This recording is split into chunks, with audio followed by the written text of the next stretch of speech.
நம்முடைய பிதாவாகி தேவனாலும் கர்த்தராய் இயேசு கிறிஸ்துனாலும் உங்களுக்கு கிருபையும் சமாதானமும் உண்டாவதாக. அதிகால வேளையிலே ஒரு வேத பகுதி நாம் தியானித்து ஜெபிப்போம். 2 கொரிந்தியர் 12ஆம் அதிகாரம் 21ஆம் வசனத்திலே, மறுபடியும் நான் வருகிறபோது என் தேவன் உங்களிடத்தில் என்னை தாழ்த்தும்படிக்கு முன் பாவம் செய்தவர்களாகிய அநேகர் தங்கள் நடப்பித்த அசுத்தத்தையும் வேசித்தனத்தையும் காமவிகாரத்தையும் விட்டு மனம் திரும்பாமல் இருக்கிறது குறித்து நான் துக்கப்பட வேண்டியதா இருக்குமோ என்றும் பயந்திருக்கிறேன். ஹல்லேலூயா. அப்போஸ்தலனாகிய பவுல் இப்படியாக சொல்கிறார் கொரிந்தி பட்டணத்துக்கு. இன்னைக்கு செய்தி என்ன அப்படின்னா, மறுபடியும் நான் வருகிற போது.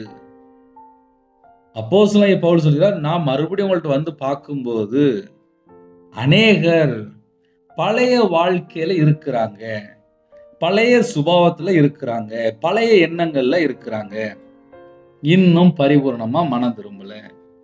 சில குடும்பத்துல பழைய வாழ்க்கைக்கு போயிட்டாங்க. அநேகர் என்று எழுதப்பட்டிருக்கு. ஐயா, நான் சர்ச்சுக்கு போற ஒரு குடும்பம் தான், சரி 10 வருஷமா போயிட்டு இருக்கேன், 20 வருஷமா போயிட்டு இருக்கேன், சரி குடும்பத்துல ஒருமனப்பட்ட ஆவி இல்ல, எத்தனையோ பாவ பழக்க வழக்கங்கள், கர்த்தரை விட்டு தள்ளி போயாச்சு. இதுக்கெல்லாம் பின்னாடி என்ன காரணம் அப்படின்னா, முழுசா மனம் திரும்பலை. பிசாசு எப்படி உள்ள என்டர் ஆகுறான் அப்படின்னு சொல்லி கொஞ்சம் ஆழமா போய் பார்க்கும்போது பழைய காரியங்களை உள்ள கொண்டு வரான்.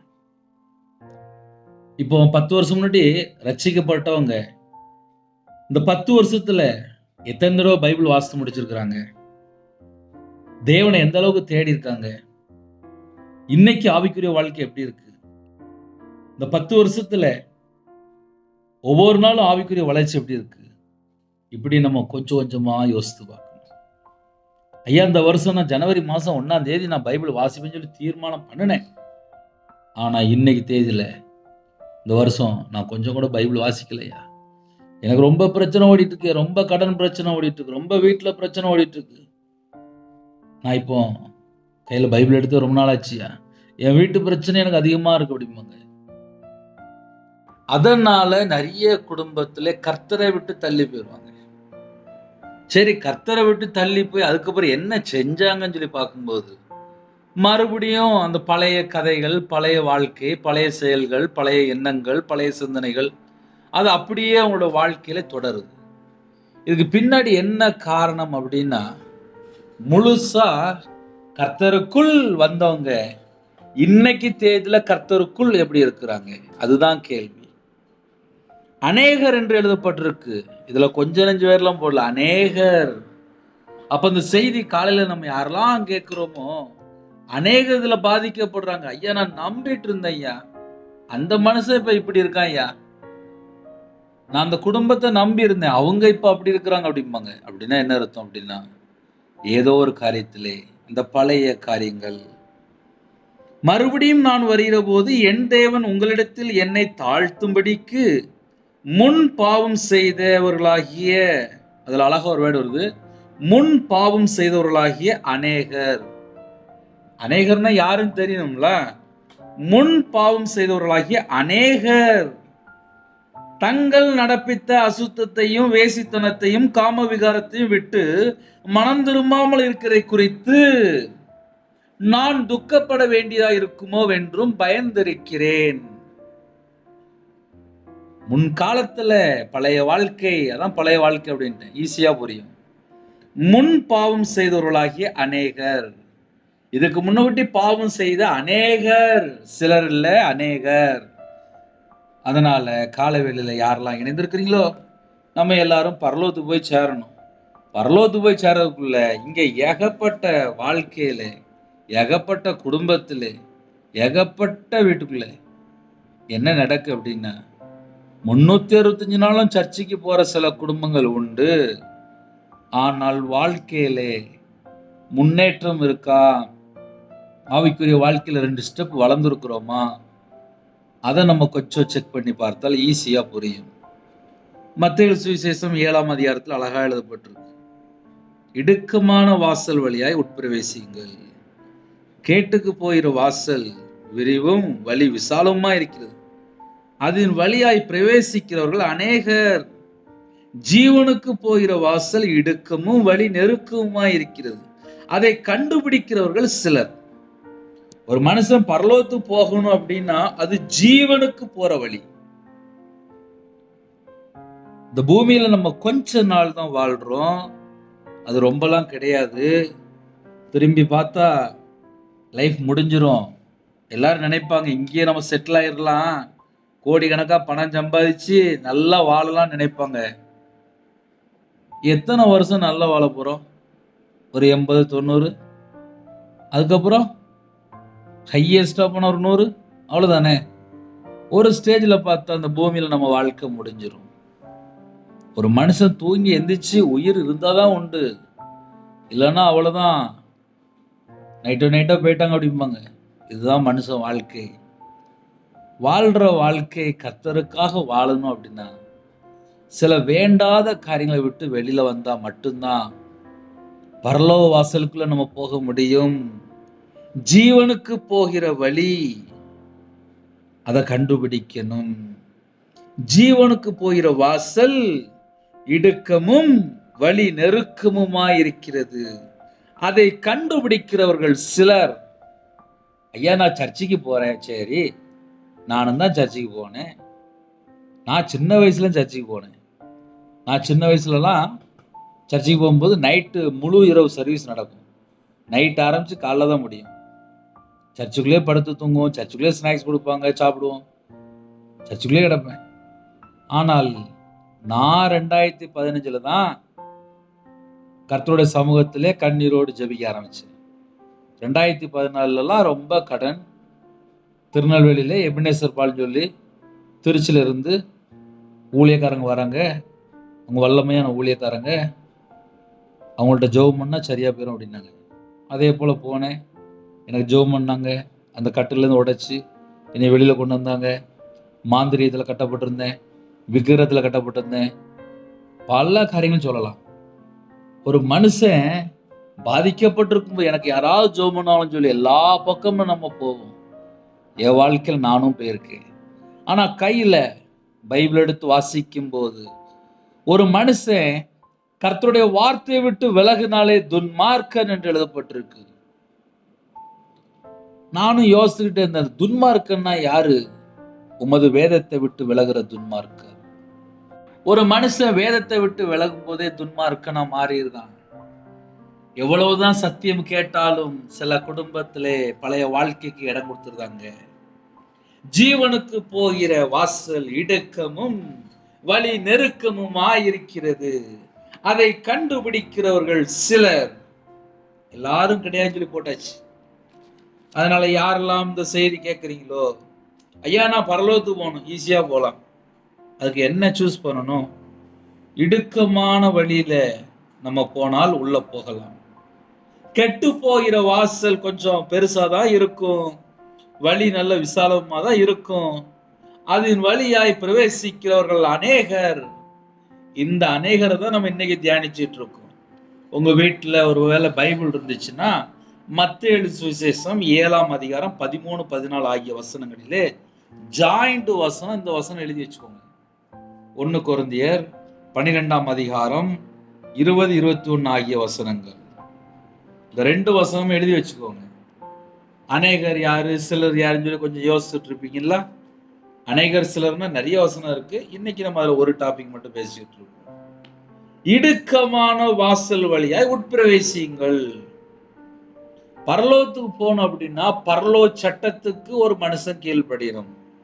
பரலோக சட்டம்னா என்ன அப்படின்னா முதல் பாயிண்ட் என்னன்னா பரிசுத்தம், உண்மை. இன்னைக்கு நிறைய வீட்டுல உண்மையை காணோம், பரிசுத்தத்தை காணோம், நீதியை காணோம். ஏன் காணோம் அப்படின்னா பழைய வாழ்க்கைக்குள்ள போயிட்டாங்க. ஐயா பழைய வாழ்க்கைன்னா என்னது அப்படின்னா முன் பாவம் செய்தவர்களாகிய அநேகர். இந்த லிஸ்ட்ல அநேகர் இருக்கிறாங்க, இந்த பட்டியல அநேகர். இவங்களுடைய சுபாவங்கள் எங்க போய் சேருது, எப்படி இருக்கு அப்படின்னா தங்கள் நடப்பித்தவர்களாகிய பழைய வாழ்க்கை, தங்கள் நடப்பித்த அசுத்தத்தையும் வேசித்தனத்தையும் காம விகாரத்தையும் அதுல 3 வருது. ஒண்ணு வேசித்தனம், ஒண்ணு அசுத்தம், இன்னொன்னு காம விகாரம். காம விகாரம் அப்படின்னா அதுலயே விழுந்து போய் கிடப்பாங்க. வேசித்தனம் அப்படின்னா திருமணம் முடியறதுக்கு முன்பாக. அசுத்தம் அப்படின்னா விக்கிரகம் அசுத்தம் தான், அநீதி, இன்னுமாக 5 பாயிண்ட் இருக்கு. 1 கொரிந்தியர் 6ஆம் அதிகாரத்தில் எழுதப்பட்டிருக்கு. இப்போ பேலியாலோட பழகிட்டு இருப்பாங்க, அது அசுத்தம் தான். கர்த்தரை அறியாத ஜனங்கள் அவிசுவாசியோடு பழகிட்டு இருப்பாங்க, அது அசுத்தம் தான். இப்படி நம்ம நிறைய சொல்லலாம். அவிசுவாசியோடு பழகிட்டு இருப்பாங்க. ஒரு மனுஷன் பரிசுத்தமா வாழணும் அப்படின்னா சில இடத்தை விட்டு புறப்பட்டு வெளியில வர வேண்டும். இப்ப இந்த கடைசி காலத்திலே ஜனங்கள் என்ன செய்றாங்க அப்படின்னா மறுபடியும் பழைய வாழ்க்கைக்குள்ளே, பழைய சுபாவங்களுக்குள்ளே, பழைய எண்ணங்களுக்குள்ளே போகும்போதுதான் ஆவியானவர் சபைகளுக்கு சொல்கிறார், காது உள்ளவன் கேட்க கடவன். சில நேரத்துல சில எச்சரிப்பான செய்தி, சில சத்தம் வரும்போது இந்த செய்தி எனக்கு இல்லை அப்படின்ட்டு வெளியே ஓடி போயிருவாங்க. போதும், இன்னைக்கு 10 நிமிஷம் கேட்டாச்சுல போதும் அப்படின்ட்டு போயிருவாங்க. முன் பாவம் செய்தவர்களாகிய அநேகர். இந்த லிஸ்ட் வந்து எப்படி நம்ம எழுதணும் அப்படின்னா, முன் பாவம் செய்தவர்களாகிய அநேகர் தங்கள் நடப்பித்த, இதுக்கு முன்னாடி வாழ்ந்த அசுத்தத்தையும் வேசித்தனத்தையும் காம விகாரத்தையும் விட்டு மனம் திரும்பாமல் இருக்கிறதை குறித்து நான் துக்கப்பட வேண்டியதா இருக்குமோ என்றும் பயந்து இருக்கிறேன்.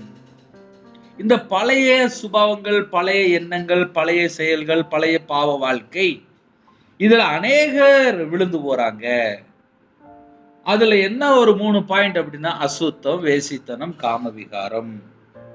இதுல வந்து ஒரு மனுஷன் விழுந்து கிடக்கிறான் அப்படின்னா அவங்களுக்கு புத்தி சொல்லணும், இதுல இருந்து வெளியில வந்துரு, இந்த வாழ்க்கை வேண்டாம், இது ஒரு அசுத்தமான வாழ்க்கை, இது பாவ வாழ்க்கை, இந்த வாழ்க்கைக்குள்ள போயாச்சுன்னா பரலோகத்துக்கு போக முடியாது அப்படின்னு சொல்லி அவங்களுக்கு புத்தி சொல்லணும்.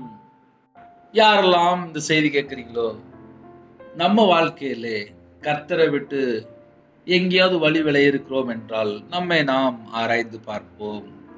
ஏன்னா ஒரு வசனத்தை நம்ம தியானிக்கும் போது எப்படினாலும் நம்ம பேசலாம், ஆனா பரலோகத்துல தேவன் பார்த்துட்டு இருப்பாரு. ரவிராஜ் பரலோகத்துக்கு போனோம் அப்படின்னா என் வாழ்க்கையில் உள்ள குறைகள், குற்றங்கள் எல்லாவற்றையும் நான் தேவன சமூகத்தில் அறிக்கை செய்து மனம் திரும்பி பாவ மன்னிப்பை பெற்றுக்கொண்டு தேவனுக்கு பிரியமானபடி வாழ்ந்தால், பரிசுத்தமா வாழ்ந்தால், நீதியை பின்பற்றினால், உண்மையா வாழ்ந்தால் எல்லாருக்கும் பரலோகம் இருக்கு. ஆனா அதுக்கு விட வேண்டிய காரியத்தை விட்டு வெளியில வரணும். இதுதான் சத்தியம். ஐயா, என்னுடைய வாழ்க்கையில பழைய காரியங்கள் தொடருது அப்படின்னு சொல்லி ஒருவேளை யாராவது கவனித்தால் நேரா சர்ச்சுக்கு போங்க. அப்பா, என் வாழ்க்கையில சில பாவங்கள் தொடருது, எனக்கு தெரியுது, தப்புன்னு தெரியுது, இது என்னுடைய வாழ்க்கையில தொடருது. இல்ல இப்ப காலையில ஜெபம் பண்றீங்க, முழங்கால் போட்டு ஜெபம் பண்ணுங்க. இன்னைக்கு செய்தி மூலியமா என்கிட்ட பேசி இருக்கிறீங்க, நான் கர்த்தரை விட்டு தள்ளி போன காரியங்கள் அப்படின்னு சொல்லி கொஞ்சம் உங்க இதயத்துக்குள்ள ஆவியானவர் பேசினால் அந்த காரியத்தை பாவ மன்னிப்பு அறிக்கை செய்து விட்டுருங்க. அதுக்கப்புறம் தான் உங்களோட வாழ்க்கையில சமாதானம் இருக்கும், விடுதலை இருக்கும், ஆசீர்வாதம் இருக்கும், சந்தோஷம் இருக்கும். அப்போஸ்தலனாகிய பவுல் வேதனைப்படுகிறார் கொரிந்தி பட்டணத்தை பார்த்து. எப்படி வேதனைப்படுகிறார் அப்படின்னா, மறுபடியும் நான் வருகிற போது என் தேவன் உங்களிடத்தில் என்னை தாழ்த்தும்படிக்கு முன் பாவம் செய்தவர்களாகிய அநேகர் முன் பாவம் செய்தவர்களாகிய அநேகர் இதுல சிக்கிக் கொள்றாங்க. தாங்கள் நடப்பித்த அசுத்தத்தையும் வேசித்தனத்தையும் காம விகாரத்தையும் விட்டு மனம் திரும்பாமல் இருக்கிறதை குறித்து நான் துக்கப்பட வேண்டியதா இருக்குமோ வென்றும் பயந்து இருக்கிறேன். இந்த செய்தியை வந்து சற்று ஆராய்ந்து பார்த்து ஒருவேளை கர்த்தரை விட்டு தள்ளி போன காரியங்கள் ஏதாவது இருக்கா என்பதை நாம் ஆராய்ந்து பார்ப்போம். இருக்கிற இடத்துல அப்படியே நாம் கண்களை மூடி நாம் ஜெபம் செய்வோம். அன்பின் கர்த்தாவே, உம்மை நன்றியோடு துதிக்கிறோம்ப்பா. எங்க கூட நீங்க பேசி இருக்கிறீங்க, உங்களுடைய பாதப்படியில் வருகிறோம்ப்பா. இந்த நாளை காண செய்த கிருபைக்காக நன்றி. உங்க நாமம் மட்டுமே விடட்டும். யாரெல்லாம் தங்களை தாழ்த்துறாங்களோ கர்த்தர் உங்க பிள்ளைகளை சந்திக்கணும், இந்த நாளில் விடுதலை தர வேண்டும். ஜீவனுக்கு போற வாசலை நாங்கள் தெரிந்து கொண்டு ஜீவனுள்ள தேவனை நாங்கள் நம்பி உங்க சத்தத்துக்கு நாங்கள் செவி கொடுத்து உங்களுடைய வார்த்தைக்கு நாங்கள் கீழ்ப்படிந்து வாழ எங்களுக்கு கிருபை தாங்க. ஜெபாபிஷேகம் தாங்க. உங்களுடைய கிருபையால் நிரப்புங்க, பரிசுத்தத்தால் நிரப்புங்க, புதிய எண்ணெயால் அபிஷேகம் பண்ணுங்க, கிருபையின் வரலால் நிரப்புங்க, ஞான வரலால் நிரப்புங்க, தீர்க்க தரிசன வரலால் நிரப்புங்க ராஜா. ஆவிக்குரிய 9 வரங்களினால் நிரப்புங்க, ஆவிக்குரிய 9 கனிகளினால் நிரப்புங்க. எல்லா தேசத்துள்ள ஜனங்களையும் உங்களுடைய பாதத்தில் அர்ப்பணிக்கிறோம். தேசத்துல யுத்தம் நடக்கு, கர்த்தர் சமாதானத்தை கட்டடுங்க. தேசத்துக்குள்ளே கொள்ளை நோய், அந்த கொள்ளை நோய்க்கு ஒரு முடிவு கொண்டு வாங்க. தேசத்துக்குள்ளே சமாதானம் இல்லாத இருக்குப்பா, சமாதானத்தை கட்டடுங்க. யாரெல்லாம் இணைந்திருக்கிறாங்களோ எல்லா குடும்பத்தையும் கர்த்தர் வேலடைங்க. பிறந்த நாள், திருமண நாள் யாரெல்லாம் கொண்டாடுறாங்களோ கர்த்தருடைய கரம் பிள்ளைகளை தொட்டு ஆசீர்வதிக்கட்டும்பா. அப்பிரயோஜனமான ஊழியக்காரன், சில குடும்பத்திலே கர்த்தர் என் பாவத்தை மன்னிப்பாரா என்று தரப்புல நிற்கிறாங்க. எங்க எல்லாருடைய பாவத்தையும் மன்னிக்கதான்ப்பா நீங்க தேவகுமாரனை வெளிப்பட்டீங்க. என்னோட பாவத்தை எல்லாம் சுமந்து தீக்கிற தேவ ஆட்டுக்குட்டியா வெளிப்பட்டீங்கப்பா. பிசாசுடைய கிரியில் அழிக்கும்படிக்கு தேவகுமாரனை வெளிப்பட்டீங்கப்பா. உலக ரட்சகரா வெளிப்பட்டீங்கப்பா. உங்களுடைய பாதத்தில் வருகிறோம்ப்பா. எல்லாருடைய பாவத்தை எல்லாம் மன்னிச்சிருங்கப்பா. மன்னித்து உங்களுடைய கிருபையால் நிரப்பீங்களை பரிசுத்தப்படுத்தி உங்க ரத்தத்தினால கழுவி சுத்திகரித்தீங்களை ஆசீர்வதிங்க.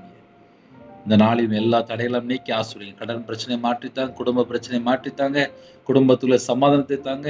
கர்ப்பத்திலேயே ஜெபிக்கிறோம் கர்த்தர் மனம் இறங்கி ஆசீர்வதிங்க. திருமணத்துக்கு ஆயத்தமா இருக்காங்க, பிள்ளைகளை பரிசுத்தப்படுத்தி ஏற்ற துணையை தாங்க. திருமணம் முடிந்ததுக்கு அப்புறம் குறைகள் குற்றங்கள் இருந்தால் மன்னிச்சிருங்க. வேலைக்கு புறப்படுறாங்க, ஆஃபீஸ் போறாங்க, கம்பெனி போறாங்க, வியாபாரத்துக்கு போறாங்க, வேற வேற நாட்டுக்குள்ள இணைந்திருக்காங்க, எல்லாரையுமே கர்த்தரோட கரத்துல பண்ணிக்கிறோம். பஸ்ல போறாங்க, கார்ல போறாங்க, ட்ரெயின்ல போறாங்க, கர்த்தர் கூட இருந்து பாதுகாத்து கொடுங்க. இன்னைக்குள்ள தேவைகள் எல்லாவற்றையும் சந்திங்க. அப்பிரயோஜனமான ஊழியக்காரன்பா, உங்க நாம மட்டுமே விடட்டும். உங்களுடைய கரத்துல அர்ப்பணிக்கிறோம். கர்த்தர் பொறுப்படுத்துங்க. துதிகன மகிமை எல்லாம் கர்த்தராகிய ராஜா ஒருவருக்கே செலுத்துகிறோம். பலவீனத்தோடு படுத்த படுக்கையில, ஹாஸ்பிட்டல்ல, அவசர சிகிச்சையில யாரெல்லாம் ஜெபிக்கிறாங்களோ கர்த்தர் ஒவ்வொரு குடும்பத்தையும் தொட்டு சுகமாக்கித்தாங்க. பரிபூரமான விடுதலை தாங்க, பரிபூரமான ஆரோக்கியம் தாங்க. கர்த்தர் பொறுப்படுத்துங்க. இயேசு கிறிஸ்துவின் பிதாவே ஆமென். தேவனுக்கே மகிமை உண்டாதாக. கர்த்தர் தாமே உங்களை உங்கள் குடும்பத்தில் சகல காரியத்தையும் சம்பூர்ணமா திருப்தியாக கர்த்தர் கூட ஆசீர்வதிப்பாராக. ஆமென். கர்த்தராகிய இயேசு கிறிஸ்துவின் கிருபையும் பிதாவாகிய அன்பும் பரிசுத்தனுடைய ஐக்கியமும் இப்பொழுதும் எப்பொழுதும் சதா காலங்களிலும் நம் மனதில் கொடுப்பதாக. ஆமென். கிறிஸ்து பிரியமானவர்களே, 9442504351 என்ற நம்பர் உண்டால் நாங்கள் உங்களுக்காக குடும்பத்துக்காக ஜெபிப்போம். எனக்காக ஜெபித்து கொள்ளுங்கள். God bless you.